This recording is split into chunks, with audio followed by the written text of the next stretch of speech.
ये कि तौहीन कौन कौन से तौहीन अदालतों के केसेस के अंदर अब इमरान खान धर लिए जा रहे हैं, या ये कि नवाज़ शरीफ साहब की 15 साल बाद चौधरी शिया हुसैन साहब से मुलाकात होगी, ये ज़िमनन बातें हैं बेसिकली। वो आप कहते हैं ना कि पेरीफेरी अप्रोच है, कोर बात ये नहीं है एक्चुअली।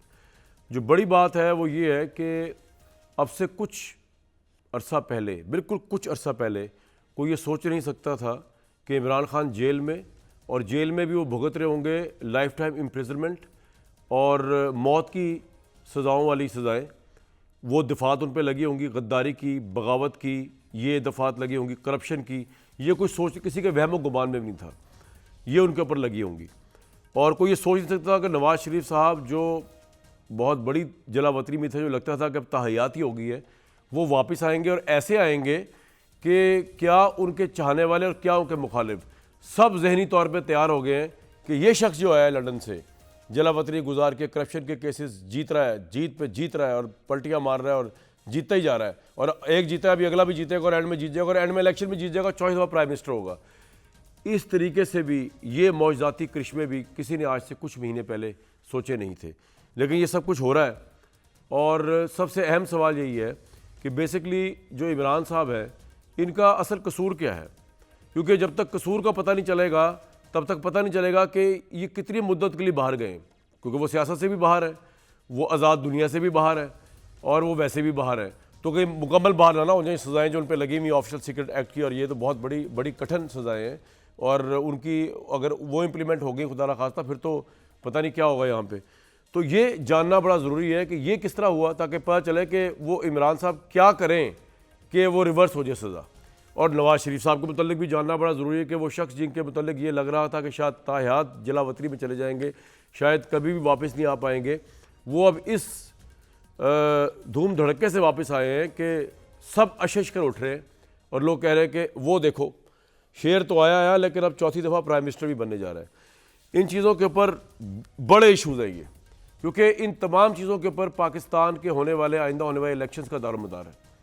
अगर कहीं पे ज़रा सी भी तिशनगी हो, कहीं पे ज़रा सी भी शीशे में बारीक सी भी दरार हो इलेक्शन की शफाफियत को लेकर, तो या इन दोनों शख्सियात के हवाले से कि अगर ये लगे कि नवाज़ शरीफ को मैनेज करके लाया जा रहा है, इमरान खान को मैनेज करके आउट किया जा रहा है, इसका डायरेक्ट इम्प्लीकेशन एक और बहुत बड़े सवाल पे है, जो कि है 8 फरवरी 2024 का इलेक्शन, अभी तक जो डेट आई है, जो होने लगा है, तो उसकी शफाफियत पर सवाल उठेगा। और अगर वो इलेक्शन जो है वो शफाफ ना हुआ तो ऑब्वियसली आपका पूरा जमहूरी प्रोसेस जो है, जिसके ऊपर ये वेस्टमिंस्टर मॉड्यूल के ऊपर आपकी पार्लियामेंट खड़ी हुई है, वो नज़र ना भी आए गिरती हुई, वो फिलोसॉफिकली, वो लॉजिकली, वो जहनों में, वो हर लिहाज से गिर जाएगी।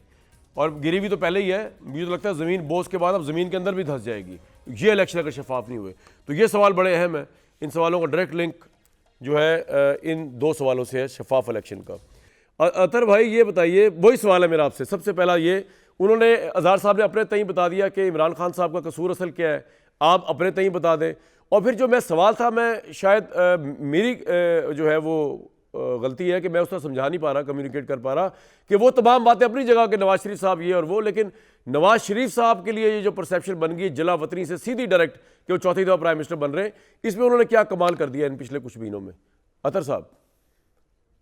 देखिए, जहां तक खान साहब की सियासत का ताल्लुक है, बहुत सारे ऐसे सियासी फैसले हैं जिनके ऊपर आप तनकीद कर सकते हैं। जब उनकी हुकूमत का खात्मा हुआ, जो उन्होंने बयानिया लिया, टकराव की सियासत की, असेंबलियों को छोड़ा, बहुत सारी ऐसी चीजें जिनके ऊपर बहस हो सकती है। कुछ कहेंगे कि ये दुरुस्त था, कुछ कहेंगे कि ये गलत था, लेकिन उनके जो सियासी मुकाबले में लोग थे, मेरे ख्याल में अगर उनकी तवज्जो उनकी तरफ रहती, आपने सियासत करनी है, और बिल्कुल। सियासत जो है वो किसी भी हुकूमत से और किसी भी सियासी जमात से एक रियासत के अंदर बड़ी हैसियत रखती है। इसलिए कि जमातें भी आती हैं, हुकूमतें भी आती हैं, लेकिन मुल्क होता है तो ये सारी चीजें चलती हैं। तो चीजों को, सियासत को उस नहज पे नहीं लेके जाना चाहिए जहां पे खुदा ना खास्ता मुल्क का नुकसान हो। दूसरी बात यह है कि जहां तक मियां साहब का ताल्लुक है, और जिस तरह आपने भी फरमाया कि वो अगले वजीर आजम, ये मेरी नजर से यकीन कीजिए कि कोई भी एक ऐसा पोल नहीं गुजरा जो किसी भी इंडिपेंडेंट इदारे ने करवाया हो जहां पे ये शक भी जाहिर किया जा रहा हो कि मियां साहब जो है वो वजीर आजम बन सकते हैं। तो ये कौन फरमा रहा है कि मियां साहब वजीर आजम बन सकते हैं? वो तो हर पोल में जो है तीसरे चौथे नंबर पे आ रहे हैं। या मतलब उनकी लीड जो पीटीआई से है वो तो बहुत ज्यादा है।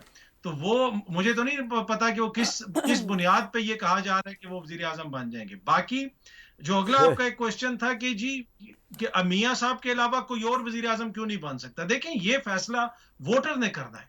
नून लीग में वोट है, मियां साहब का किसी को अच्छा लगे या हाँ, बुरा ये लगे, मैं एग्री मियां करता हूँ। सिर्फ मैं एक यही अवाम की अजहर साहब से, अच्छा नहीं अतर भाई एक बात बताए ना, आप ये कह रहे हैं कि नवाज शरीफ साहब या PMLN जो है उनकी पॉपुलैरिटी थर्ड फोर्थ नंबर पे आती है, तो अगर इसके बावजूद नवाज शरीफ साहब इलेक्शन जीत जाए तो फिर वो इलेक्शन क्या होगा? वो फ्री एंड फेयर होगा जी। Free and fair, free and fair होगा अगर फिर भी अच्छा।